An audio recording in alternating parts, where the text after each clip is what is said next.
Ma'asyiral muslimin yang dimuliakan Allah Subhanahu wa taala, siapa Ya'juj dan Ma'juj itu? Kita tahu bahawa Ya'juj dan Ma'juj fitnahnya tentu berbeda dengan fitnah Dajjal. Kalau Dajjal itu betul-betul diciptakan oleh Allah Subhanahu wa taala untuk memfitnah agama manusia. Tetapi Ya'juj dan Ma'juj tidak ada kaitan dengan itu.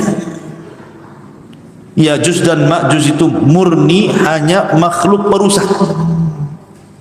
Tidak ada kaitan dengan masalah fitnah agama. Ada yang mengatakan bahawa Ya'juj dan Ma'juj itu adalah al-ikhwatu lil ab, saudara kita dari jalur ayah. Maksudnya Adam alaihi salatu wassalam. Jadi ketika Adam alaihi salatu wassalam bermimpi basah, kemudian spermanya menumpah bumi, maka sperma yang menimpa bumi itulah yang kemudian menjadi Ya'juj wa Ma'juj.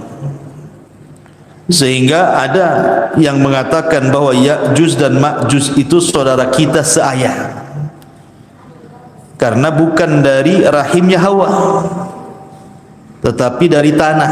Cuman spermanya sperma Adam tumpah ke tanah jadi Ya'juj Ma'juj gitu. Tapi jelas pendapat ini sangat bertentangan sekali, karena kalau seperti itu berarti Ya'juj dan Ma'juj itu punya keistimewaan. Sebagaimana Isa tercipta tanpa ayah, kemudian Hawa tercipta tanpa ibu, maka Ya'juj Ma'juj nanti sekedudukan dengan Hawa. Mustahil kalau pendapat ini dibenarkan. Maka pendapat yang kuat wallahu alam bahwa Ya'juj wa Ma'juj adalah keturunan Yafis ibn Nuh alaihi salatu wassalam. Kita tahu bahwa Nuh alaihi salatu wassalam itu kan memiliki 4 putra.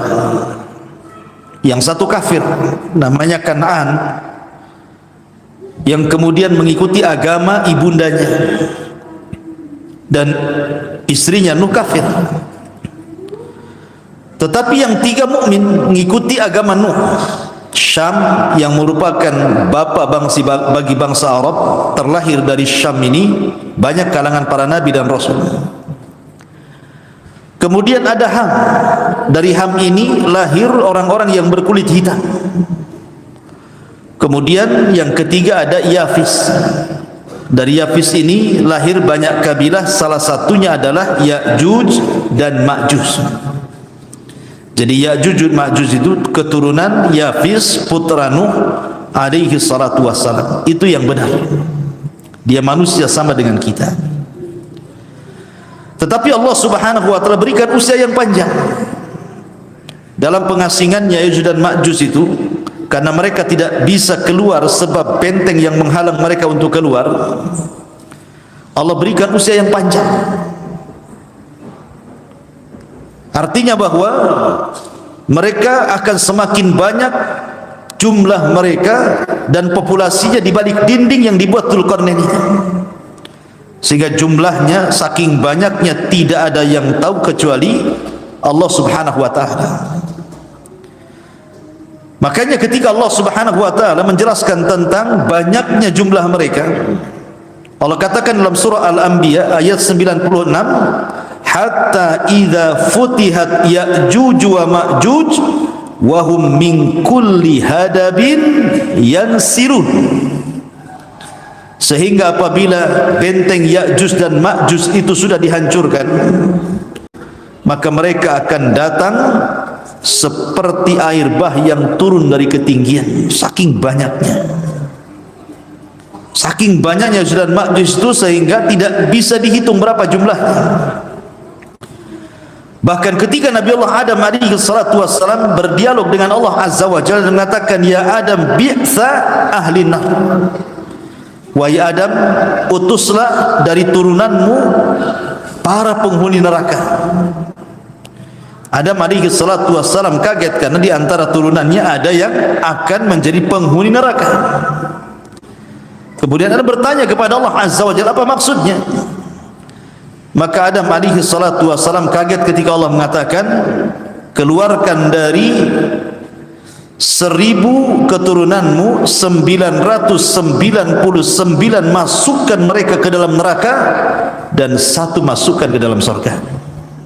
Jadi di setiap 1000 orang 999 masukkan ke neraka, 1 masukkan ke surga. Yang dimaksud 999 itu maksudnya dari Ya'juj wa Ma'juj dan 1 dari kita. Jadi perbandingan angkanya, kalau seseorang itu hendak melawan Ya'juj dan Ma'juj itu 1 lawan 999 Ya'juj dan Ma'juj. Kira-kira menang enggak kalau kelahi 1 melawan 999? Enggak akan menang. Dikeroyok 10 orang saja dah mati. Ya. Ini 999, antum sendirian. Makanya Nabi SAW mengatakan, innakum taqulun la aduwa lakum. Ketika kaum muslimin berada di atas puncak karir mereka karena mereka sudah menguasai bangsa Arab, Mekah dan Madinah dan sekitarnya, maka para sahabat dikira sudah tidak ada perang lagi, apalagi setelah tragedi Fathu Mekah. Mana lagi mau diserang? Maka Nabi mengatakan, innakum taquluna la aduwa lakum. Kalian katakan tidak ada musuh lagi bagi kalian. Kata Nabi SAW, wa innakum lan tazalu tuqatiluna hatta ya'tiya Ya'juj wa Ma'juj iradul wujuh sigharul uyun wa min kulli hadabin yansilun ka'anna wujuhahum al-mujanul mutraqah. Kata Nabi SAW, kalian sangka kalian tidak memiliki musuh lagi? Tidak. Bahkan kalian akan senantiasa berperang sampai datang kepada kalian Ya'juj dan Ma'juj. Mereka bulat wajahnya, kecil matanya, mereka datang dari semua arah dan wajahnya seperti tameng yang biasa digunakan untuk berperang. Mujanul mutraqah. Artinya Nabi SAW mengatakan bahwa kita akan berperang melawan mereka Ya'juj dan Ma'juj di akhir zaman dan tidak akan menang, karena Allah Subhanahu wa taala menghabarkan sendiri lewat lisan Nabi SAW kepada Isa bin Maryam untuk membawa sisa pasukan bersembunyi di Bukit Tur. Jadi Allah Subhanahu wa taala sendiri yang meminta kepada Isa untuk tidak melawan mereka. Makanya Nabi SAW mengatakan bahwa akan datang kepada kalian 2 kabilah besar Ya'juj dan Ma'juj dan kalian tidak akan sanggup memerangi mereka. Kalian tidak akan sanggup menghadapi perang melawan mereka. Maka Allah perintahkan Isa untuk membawa sebagian pasukan kaum muslimin bersembunyi di tempat persembunyian yang pertama, Bukit Tur. Di situ mereka bersembunyi. Ketika Ya'juj dan Ma'juj tidak ada lagi yang melawan mereka, karena yang paling kuat kan pasukan Isa bin Maryam. Kalau pasukan sekuat itu tidak bisa melawan Ya'juj dan Ma'juj, siapa yang akan melawan Ya'juj dan Ma'juj? Sehingga kemudian Ya'juj dan Ma'juj dengan sangat senangnya masuk ke desa-desa, masuk ke daerah-daerah, masuk ke negara-negara hanya untuk membantai di luar rasnya. Siapapun di luar rasnya dibantai. Bahkan dalam riwayat dimakan bangkainya, kanibal. Habis dibunuh dimakan pula bangkainya. Itulah Ya'juj wa Ma'juj itu.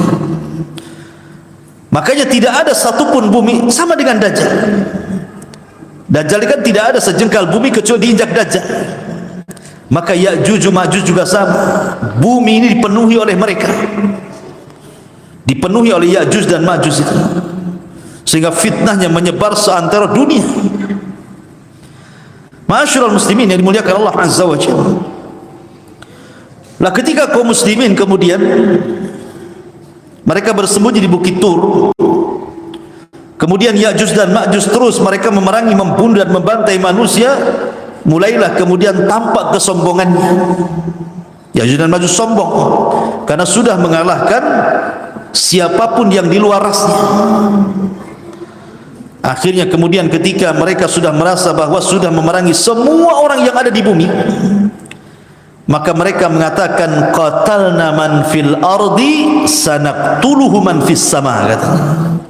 Kami sudah bunuh semua makhluk yang ada di atas bumi, giliran engkau makhluk yang ada di langit, ku bunuh kalian semua.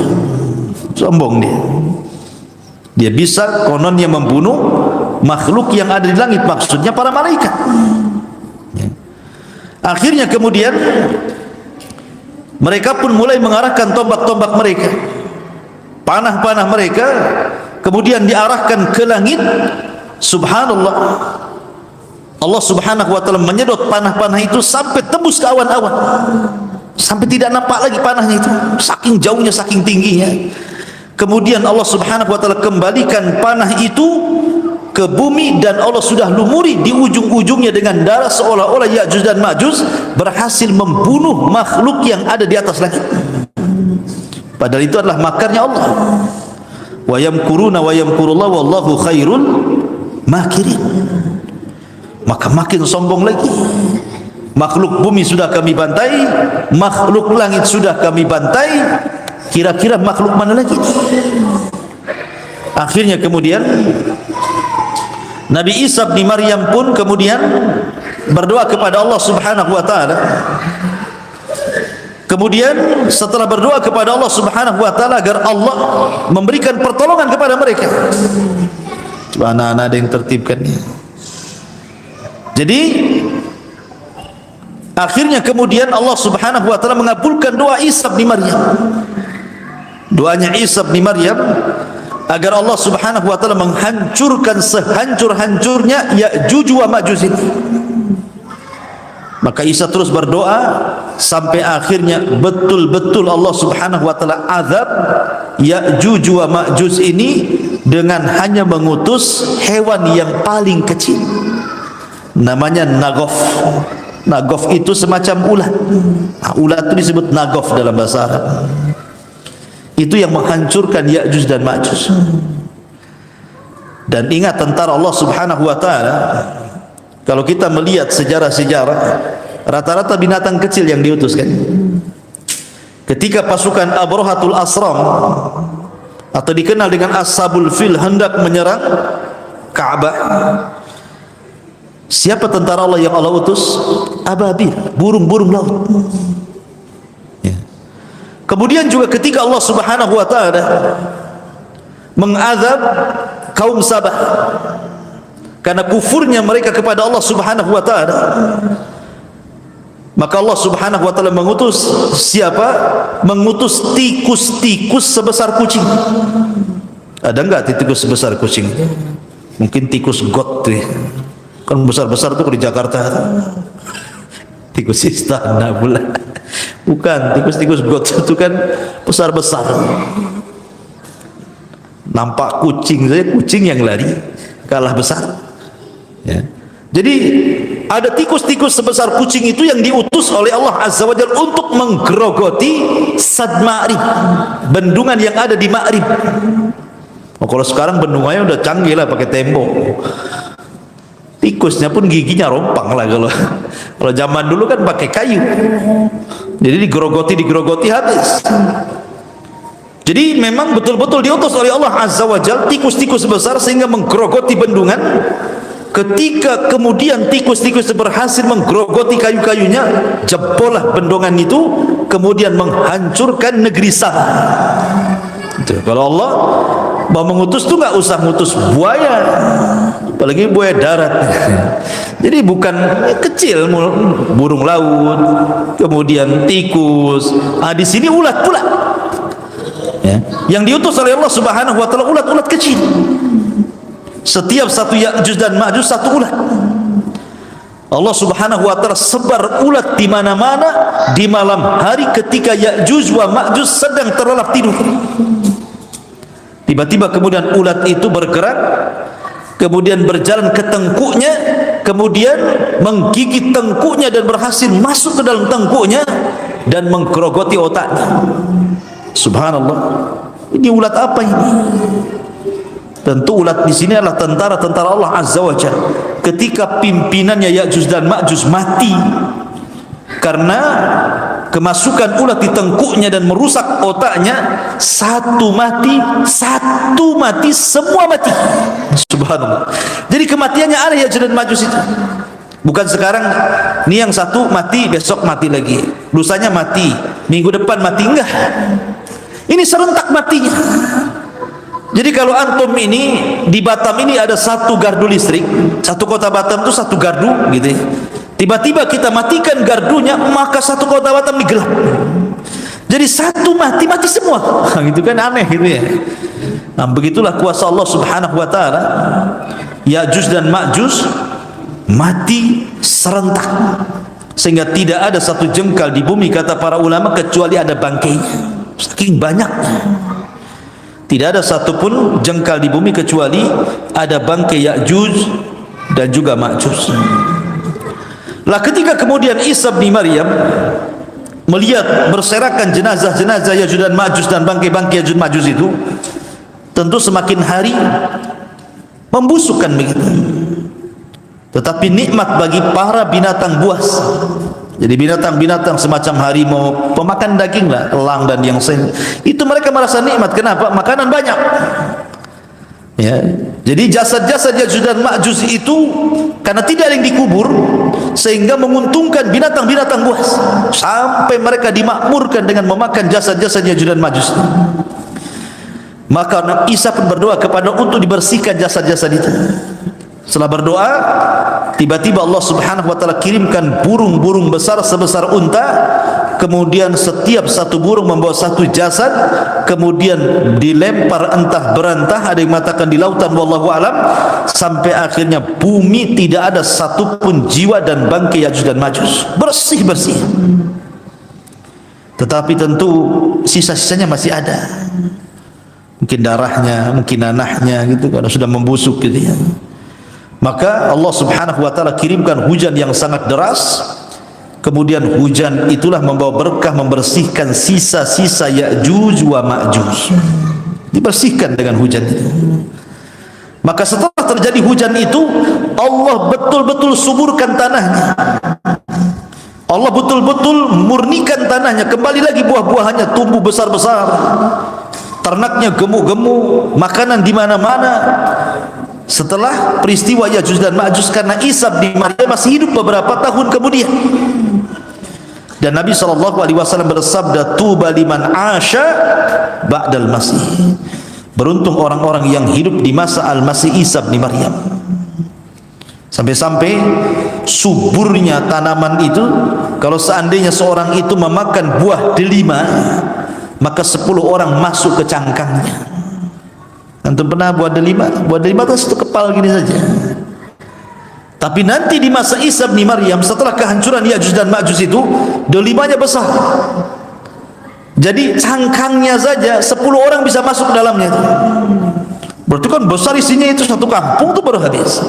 Itu delima, gimana durian? Antum bisa masuk ke cangkangnya bang kan?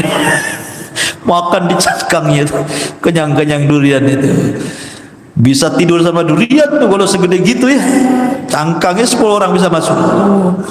Artinya bahwa memang saat itu diberkahi, betul-betul diberkahi. Makanya Rasul mengatakan tuba liman asya ba'dal masih, beruntung orang-orang yang hidup di masa Isa bin Maryam. Mereka menyaksikan bagaimana suburnya alam semesta ini, seolah dikembalikan kepada awal penciptaannya. Buahnya besar-besar, binatangnya gemuk-gemuk gitu ya. Memang betul-betul Allah Subhanahu wa taala suburkan.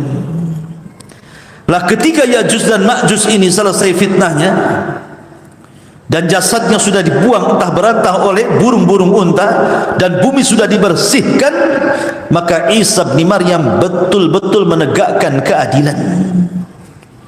Maka memaksa orang-orang yang di luar daripada Islam hanya dengan 2 pilihan, masuk kau ke dalam Islam atau kubunuh. tidak ada jizyah lagi. Nanti di akhirat itu tidak ada jizyah, maksudnya tidak ada upeti. Kalau di zaman Nabi SAW kan, di zaman sekarang kan bayar upeti. Kamu mau masuk Islam? Tidak, enggak apa-apa, tapi tolong bayar upeti. Kalau tidak juga bayar upeti, baru kita perang. Tapi nanti di akhir zaman tidak ada namanya jizyah upeti itu. Yang ada masuk Islam atau mati. Kan enak. Masuk Islam atau mati. Makanya banyak ahlu kitab itu yang tidak punya pilihan. Kalau mereka tidak mau masuk Islam, dibunuh. Tapi kalau mereka masuk Islam, mereka selamat. Makanya sebagian besar ahli kitab nanti di akhir zaman mereka akan mengikuti syariat Muhammad sallallahu alaihi wasallam atas jasa Isa bin Maryam, sebagaimana terisyarat dalam Al-Qur'anul Karim, wa im min ahlil kitab illa la yu'minanna bihi qabla mautihi. Dan nanti sebagian besar ahli kitab itu akan beriman kepada syariat Nabi sallallahu alaihi wasallam sebelum kematian Isa bin Maryam, sehingga mereka akan masuk Islam dari mana-mana ahli kitab itu, karena Isa mengikuti agama Nabi.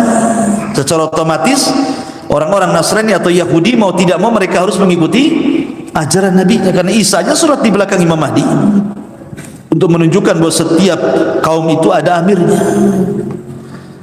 Ma'asyiral muslimin yang dimuliakan Allah Subhanahu wa taala, ada sebuah hadis yang tercantum dalam Sahih Bukhari dari Zainab bintu Jahsin.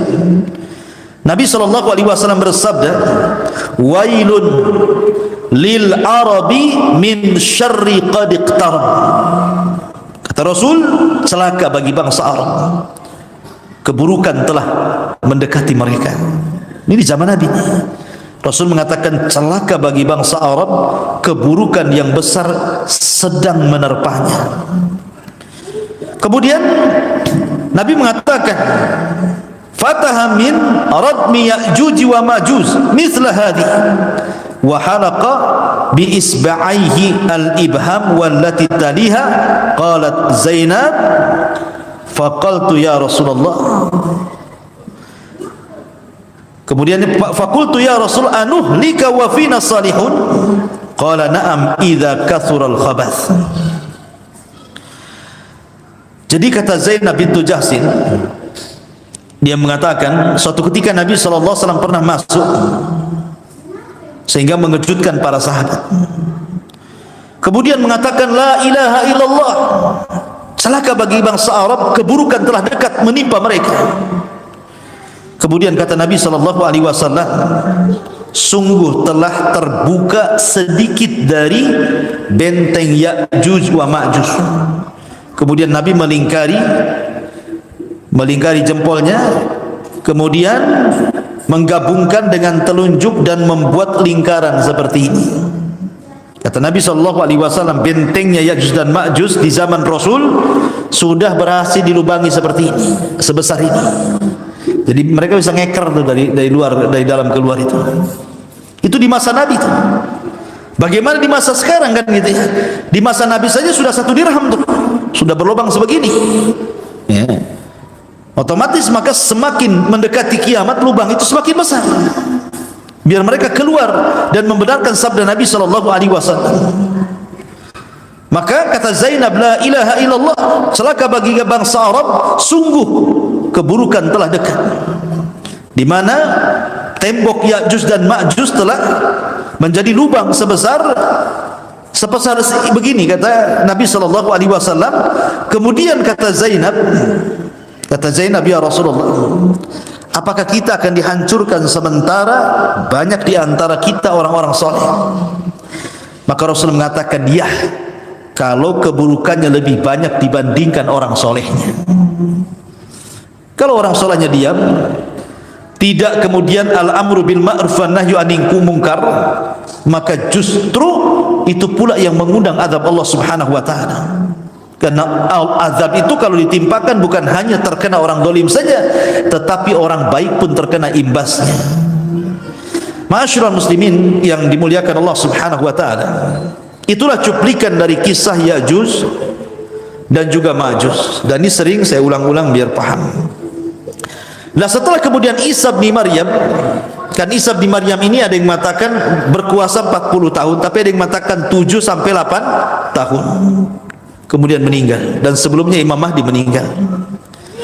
Maka ketika dua manusia ini meninggal, Imam Mahdi meninggal, kemudian disusul Isa bin Maryam meninggal, sementara tugas Isa itu sangat berat sekali. Akhirnya kemudian orang pun membawa diri masing-masing. Ada yang tetap mempertahankan keimanannya, ada yang sedikit demi sedikit kufur. Sedikit demi sedikit kufur dia. Lah yang kufur ini diingatkan oleh Allah Azza wa Jalla. Diingatkan dengan apa? Dengan adanya dukhan, dengan adanya asap yang pekat yang berasal dari langit, yang Allah Subhanahu wa taala katakan fartaqib yauma ta'tis sama bidukhanin mubin. Sebenarnya dukhan ini hanya peringatan kepada orang-orang yang tadinya beriman kemudian kufur. Tetapi tanda-tanda kekuasaan Allah Subhanahu wa taala terkadang tidak menjadikan orang-orang itu kembali beriman, malah justru makin kufur. Harusnya dukhan itu, dukhan yang ditampakkan di langit itu menjadikan orang-orang itu kembali kepada Allah Azza wa Jalla. Sehingga sebagian mereka berdoa, Allahumma kshif, Allahumma kshif anna, ya Allah singkapkan dari kami dukhan-dukhan itu. Akhirnya Allah Subhanahu wa taala mengangkat dukhan dan hilanglah dukhan. Tapi apa yang terjadi? Doa-doa mereka sia-sia saja. Karena setelah berdoa dan diangkatnya dukhan, bukannya bertobat, makin merajalela kemaksiatannya.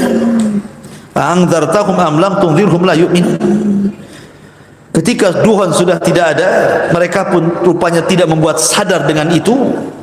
Padahal dalam riwayat itu, kalau orang yang mukmin, yang muslim, yang menghisap itu, maka paling tinggi pilek saja. Tapi kalau orang kafir, munafik yang menghisap dukhan itu, maka mereka akan mengalami kesakitan yang luar biasa, bahkan bisa mengalami kematian. Itulah dukhan bagi orang-orang kafir. Artinya kan nampak peringatan ini, tapi tidak mau beriman juga orang-orang itu. Lah karena dengan dukhan tidak mau beriman inilah, maka Allah Subhanahu wa taala ingatkan dengan tanda-tanda kiamat besar setelah dukhan. Apa itu? Allah Subhanahu wa taala terbitkan matahari dari arah barat. Terjadi silang pendapat antara kemunculan binatang yang bisa bicara yang keluar dari perut bumi dan antara terbitnya matahari dari arah barat. Ada yang mengatakan binatang itu keluar, baru kemudian terbit matahari dari arah barat. Ada yang mengatakan, kata para ulama akidah itu, matahari dulu terbit dari arah barat, 3 hari setelahnya atau 2 hari setelahnya, baru kemudian muncul binatang yang melata yang keluar dari perut bumi itu. Wallahu alam, yang jelas jaraknya berdekatan, antara 2 sampai 3 hari saja. Begitu dalam hadis Nabi SAW dijelaskan jaraknya hanya 2 sampai 3 hari saja antara matahari terbit dari arah barat dan antara keluarnya binatang yang keluar dari perut bumi yang disebut dengan dabatun minal ard, binatang melata yang bisa bicara. Ma'asyiral muslimin yang dimuliakan Allah Subhanahu wa taala, dikisahkan dalam beberapa literatur akidah tentang peristiwa terbitnya matahari dari arah barat. Ikhwan, Allah Subhanahu wa taala banyak bersumpah dalam Al-Qur'an dengan matahari kan? Bahkan ada satu surat namanya matahari. Surat apa? Asy-Syams. Allah mengatakan wasyamsi wa duhaha wal qamari idza talaha wan nahari idza jallaha wal laili idza yaghshaha. Allah katakan wasyamsi wa duhaha. Matahari Allah jadikan sumpah. Karena matahari ini sebenarnya banyak faedahnya itu. Kalau orang-orang yang beriman dan memiliki akal ketika melihat matahari, maka matahari itu sebenarnya mengingatkan kita akan kiamat. Karena ketika terjadi hari kiamat, ikhwan, bintang-bintang itu semua berjatuhan dan bertabrakan. Sebagaimana Allah Subhanahu wa taala katakan, wa idzal kawakibun tatharat. Dan apabila bintang itu berhambur-hamburan, berjatuh-jatuhan, bertabrak-tabrakan. Bintang semua jatuh, tapi matahari dan bulan tidak. Matahari dan bulan tidak dijatuhkan dan tidak ditabrakan. Padahal Allah Subhanahu wa taala berfirman, la syamsu yang bagi an tudrikal qamar walal qamaru sabiqum bin nahar. Tidak boleh matahari itu berjumpa dengan bulan, dan tidak mungkin juga bulan bertemu dengan matahari. Kan mustahil, kan? Bulan dengan matahari kan mustahil ketemu, karena ketika matahari tenggelam, bulan muncul. Ketika bulan tenggelam, matahari pula muncul. Kapan ketemunya? Tapi nanti pada hari kiamat, Allah Subhanahu wa taala berfirman, wa jumi'asy syamsu wal qamar. Wa jumi'asy syamsu wal qamar. Matahari dan bulan itu dijadikan satu. Untuk apa matahari dan bulan dijadikan satu? Untuk diletakkan di kepala-kepala manusia saat manusia dikumpulkan di padang mahsyar. Manusia akan dekat 1 mil di atas kepala.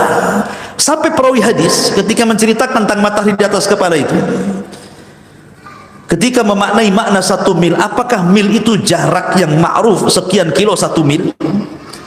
Ataukah yang dimaksud mil itu artinya alat untuk bercelak?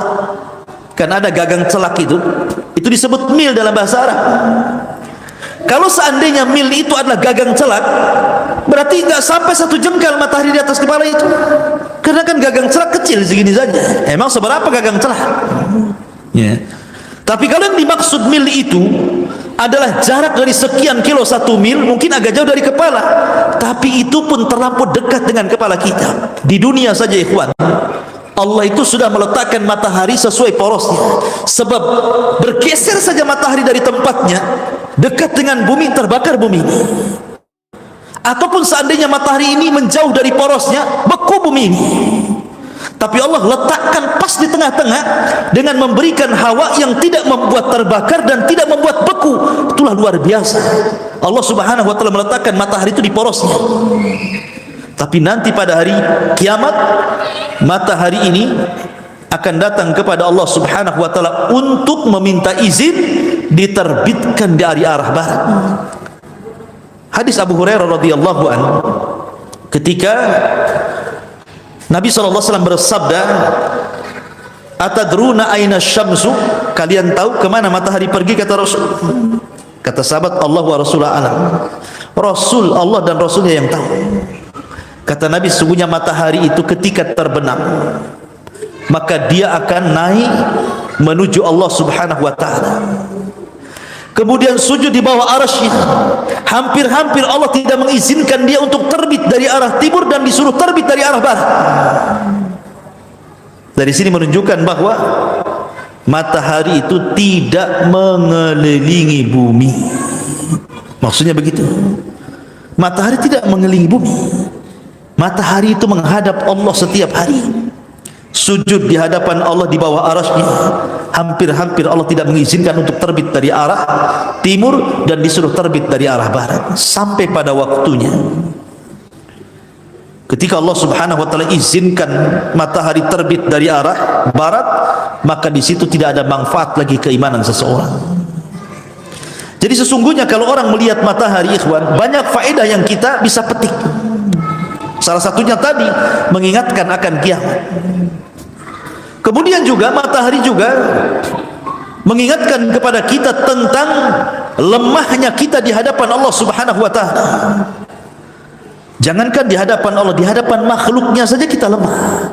Coba matahari itu ketika terang-terangnya di atas sana, kan, antum jangan pakai kacamata hitam, antum pandang matahari selama-lamanya. Kira-kira apa yang terjadi dengan mata antum itu? Bisa mengalami kebutaan, ikhwan. Nih kan? Menunjukkan kita lemah di hadapan matahari. Kita nggak kuat loh. Gimana kemudian melihat yang menciptakannya? Makhluknya saja baru matahari kita sudah lemah. Bagaimana dengan zat yang menciptakan matahari? Lebih lemah lagi diri kita. Karena Allah Subhanahu wa taala itu punya tabir, dan tabir antara dia dengan kita itu cahaya. Kalau seandainya tabir tersingkap, kata Rasul, la akhraqat ma bainas sama'i wal ardi. Satu langit satu bumi akan terbakar semuanya. Itu kalau Allah, itu baru hijabnya.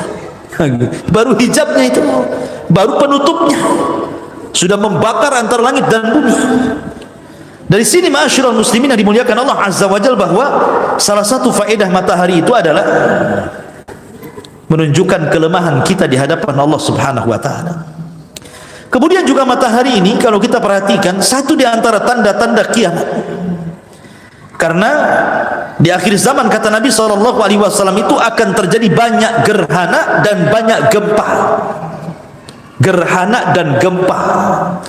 Karena bahasa hadis itu maskhun wa khasfun wa qadfun, kan itu. Akan terjadi maskhun, kemudian khasfun wa qadfun. Kalimat khasfun kalau diarahkan ke langit maka menjadi gerhana, khusuf. Makanya ada solat khusuf. Ada juga yang menggunakan kaf, solat khusuf. Tapi kalau diarahkan ke bumi artinya gempa. Berarti di antara tanda-tanda kiamat itu sering bermunculan gerhana matahari atau bulan, atau sering terjadi gempa. Dan di zaman Rasul yang namanya gerhana itu lambat, ikhwan. 10 tahun sekali baru ada gerhana matahari. Tapi sekali ada gerhana matahari bertepatan pula dengan kematian putra Rasul Ibrahim. Maka orang pun memprediksi ini jangan-jangan gerhana ini gara-gara kematian anaknya Nabi. Maka Rasul bangkit dan mengatakan tidak. Gerhana itu bukan karena hidupnya seseorang, bukan pula karena matinya seseorang, tapi gerhana didatangkan untuk menakut-nakuti hamba-hamba Allah. Masalahnya yang ditakut-takuti tidak takut, malah selfie pula dengan matahari, selfie dengan bulan. Yang ditakuti tidak takut nih masalahnya. Berarti memang orang-orang sekarang memang berani-berani, tidak takut dengan Allah Subhanahu wa taala. Karena Allah nakut-nakuti, dia tidak takut. Ya. Harusnya kita takut kepada Allah Azza wa Jalla.